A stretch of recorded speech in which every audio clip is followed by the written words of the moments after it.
Bonjour à tous. Alors, vous êtes avec Gizmat et là on va résoudre une équation mettant en jeu du logarithme.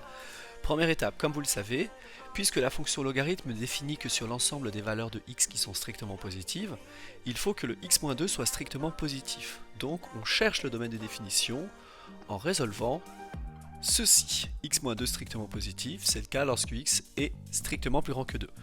Et dans un deuxième temps, il faut que x-32 soit strictement positif également, donc x strictement plus grand que 32. Alors si je veux à la fois être plus grand que 2 et à la fois plus grand que 32, eh bien il faudra être plus grand que 32. Donc le domaine de définition de l'inéquation, ça va être 32 plus l'infini. Maintenant que le domaine de définition est déterminé, on va pouvoir procéder à la résolution de l'équation.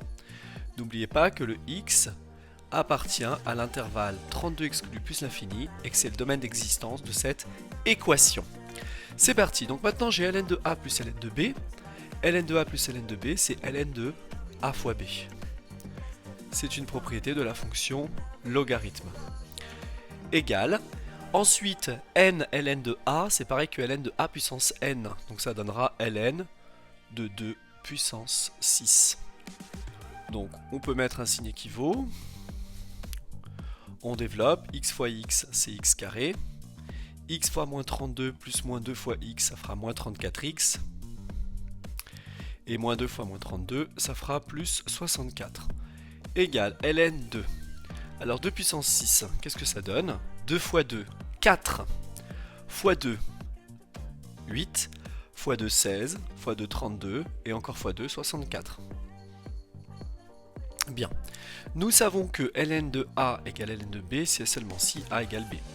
Donc j'obtiens x carré moins 34x plus 64 égale 64.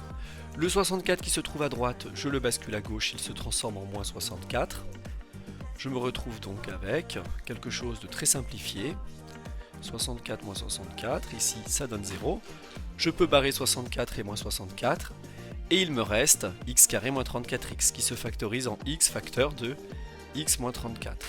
Et je me retrouve donc avec un produit de deux facteurs qui vaut 0. Et on sait qu'un produit de deux facteurs est nul si et seulement si l'un des facteurs est nul. Donc ou x égale 0 ou x égale 34. Maintenant je vais entourer la seule réponse possible. Nous ne pouvons pas prendre la solution 0. On la barre. 0 n'appartient pas au domaine d'existence de l'équation. Et 34 par contre, oui, ça appartient au domaine de définition de l'équation. Donc on finit par conclure que l'ensemble des solutions, c'est le singleton 34.